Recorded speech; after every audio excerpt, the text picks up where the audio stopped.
Hi guys, ಎಲ್ಲರೂ ಹೇಗಿದ್ದೀರಾ? Welcome back to my channel.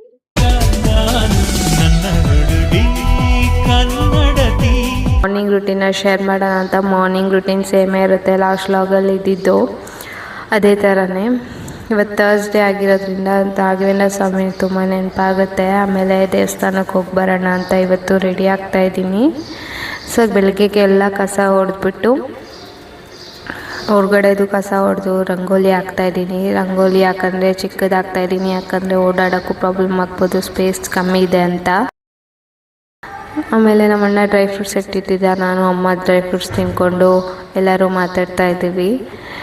ಅದಾದಮೇಲೆ ಸ್ವಲ್ಪ ತರಕಾರಿ ಕಟ್ ಮಾಡಿಕೊಟ್ಟೆ ಮಮ್ಮಿಗೆ ಹೆಲ್ಪ್ ಮಾಡೋಕ್ಕೆ ಅಡುಗೆಗೆ. ಪೌಚ್ ತೊಗೊಂಡಿದ್ನಲ್ಲ ತರಕಾರಿ ಇಡೋಕ್ಕೆ, ನೋಡಿ ಎಷ್ಟು ಫ್ರೆಶ್ ಆಗಿದೆ. ಕುಂಬಳಕಾಯಿ ಇಟ್ಟಿದ್ದೆ. ನೀವು ಪರ್ಚೇಸ್ ಮಾಡಬೇಕಂದ್ರೆ ಲಿಂಕ್ ಹಾಕಿರ್ತೀನಿ ಡಿಸ್ಕ್ರಿಪ್ಷನಲ್ಲಿ. ತುಳಸಿಗೆ ನೀರು ಹಾಕ್ತೀನಿ. ಟೈಮ್ ಸಿಕ್ತು ನೀರು ಕಾಯೋ ತನಕ ನಾನು ಒಂದು ರೀಲ್ ಪೋಸ್ಟ್ ಮಾಡೋಣ ಅಂತ ನಮ್ಮ ಪೇಜಲ್ಲಿ. ಸ್ನಾನ ಮಾಡ್ಕೊಂಬಂದೆ. ಪೂಜೆ ಮಾಡೋಕ್ಕೆ ಕೂದಲು ಬಿಡಬಾರ್ದು ಅಂತೇಳಿ ಕೂದಲು ಕ್ಲಿಪ್ ಹಾಕ್ಕೊಂಡು ಬಂದು ಪೂಜೆ ಮಾಡ್ತಾಯಿದ್ದೀನಿ. ಮಾತೇಳಬೇಕು, ಡೈಲಿ ನಮ್ಮ ಕೆಲಸ ಏನೇ ಆದರೂ ಕನ್ಸಿಸ್ಟೆನ್ಸಿ ತುಂಬ ಇಂಪಾರ್ಟೆಂಟ್. ಸ್ಮಾಲ್ ಸ್ಟೆಪ್ ಡೈಲಿ ಹಾಕಬೇಕಾದ್ರೆ ಒಂದು ಬಿಗ್ ಡೇ ಸಕ್ಸಸ್ ಸಿಗುತ್ತೆ. So never give up, keep going. ಇದು ಇವತ್ತಿನ ನನ್ನ ಮೋಟಿವೇಶನ್. ರಾಘವೇಂದ್ರ ಸ್ವಾಮಿನ ಪೂಜೆ ಮಾಡಿಕೊಂಡು ಹಾಗೆ ಪಾರ್ಕಿಗೆ ಬಂದೆ. ಇಲ್ಲಿ ಪಾರ್ಕಲ್ಲಿ ಒಂದು ಅಬ್ಸರ್ವ್ ಮಾಡಿದ್ದೆ ಲಾಸ್ಟ್ ಟೈಮು. ಇಲ್ಲಿ ಆಂಜನೇಯ ಇಟ್ಟಿದ್ರಲ್ಲ, ಅಲ್ಲಿ ಏನು ಅಂದರೆ ಯಾರು ಪೂಜೆ ಮಾಡೋದಾಗಲಿ ದೀಪ ಹಚ್ಚಿರೋದಾಗಲಿ ಮಾಡಿರಲಿಲ್ಲ. ಸೊ ನಾನು ಮಾಡೋಣ ಅಂತ ಇವತ್ತು ಬಂದಿದ್ದೀನಿ, ನಿಮ್ಮ ಹತ್ರನೂ ಶೇರ್ ಮಾಡ್ಕೊಳ್ಳೋಣ ಅಂತ.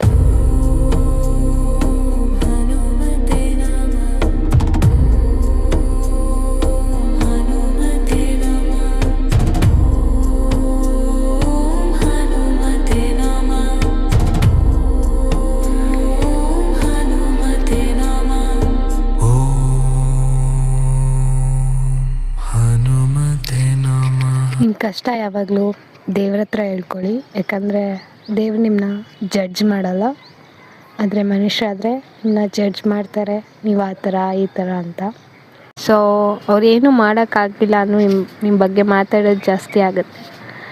ಸೊ ಯಾರ ಹತ್ರನೂ ಹೇಳ್ಕೊಳಕ್ಕೆ ಹೋಗಬೇಡಿ, ನಾನು ಅದನ್ನು ಫಾಲೋ ಮಾಡ್ತೀನಿ. ಸೊ ಅದಕ್ಕೆ ಈ ಲಾಗಲ್ಲಿ ಹೇಳ್ತಾ ಇದ್ದೀನಿ. ಸೊ ಫುಲ್ಲು ಬಿಸಿಲು 9 ಗಂಟೆಗೆ ನೋಡಿ ಅಲೆ ಎಷ್ಟು ಬಿಸಿಲಾಗಿದೆ ಅಂತ ತೋರಿಸ್ತೀನಿ ನಿಮಗೆ.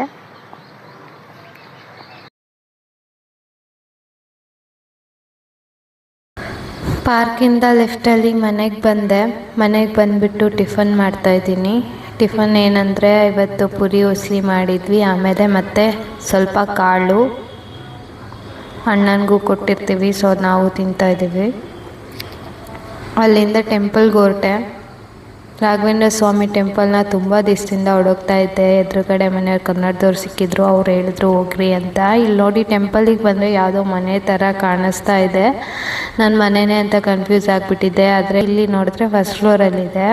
ನನಗಂತೂ ದೇವ್ರನ್ನ ನೋಡಿ ತುಂಬ ಖುಷಿ ಆಯಿತು. ಆಮೇಲೆ ಈ ಟೆಂಪಲಲ್ಲಿ ಎಲ್ಲ ದೇವರು ಕೂಡ ಇದೆ. ಒಂದು ಟೆಂಪಲ್ಗೆ ಹೋದರೆ ನೀವೆಲ್ಲ ದೇವ್ರನ್ನೂ ವಿಸಿಟ್ ಮಾಡ್ಕೊಂಡು ಬರ್ಬೋದು.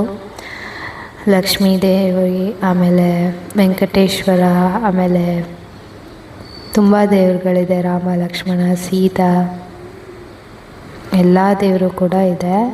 ಆಮೇಲೆ ನೀವು ಇನ್ನೊಂದು ಅಬ್ಸರ್ವ್ ಮಾಡ್ಬೋದು, ಟೆಂಪಲಲ್ಲಿ ದೇವ್ರುಗಳಿಗೆ ಬರೀ ಚೆಂಡು ಹೂವು ಹಾಕಿದ್ದಾರೆ. ನಾವು ಚೆಂಡು ಹೂವು ಹಾಕೋದೇ ಇಲ್ಲ ದೇವರಿಗೆ, ಇಲ್ಲಿ ಬರೀ ಚೆಂಡು ಹೂವು ಹಾಕ್ತಾರೆ.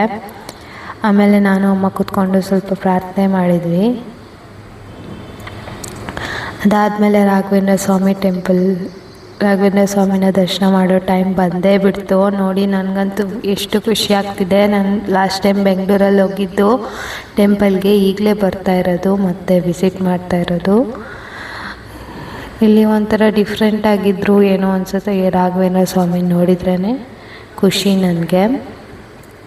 ಅದಾದಮೇಲೆ ಎಲ್ಲ ನೋಡಿಕೊಂಡು, ಪೂಜಾರಿಯವರು ಕನ್ನಡದವ್ರಂತೆ, ಚೆನ್ನಾಗಿ ಮಾತಾಡ್ಸಿದ್ರು, ಆರಾಧನಕ್ಕೂ ಬನ್ನಿರಿ ಅಂತ ಹೇಳಿದ್ರು. ಅದಾದಮೇಲೆ ರಾಘವೇಂದ್ರ ಸ್ವಾಮಿ ಚಿಕ್ಕ ಮೂರ್ತಿ ಇಟ್ಟಿದ್ರು, ಅದನ್ನು ನೋಡಿಕೊಂಡು ಆಮೇಲೆ ಕಂಬಗಳಿಗೆ ಒಂದು ದೇವರನ್ನ ಇಟ್ಟಿದ್ರು, ಅದನ್ನು ನೋಡಿಕೊಂಡು ಮನೆಗೆ ಹೊರಟ್ವಿ.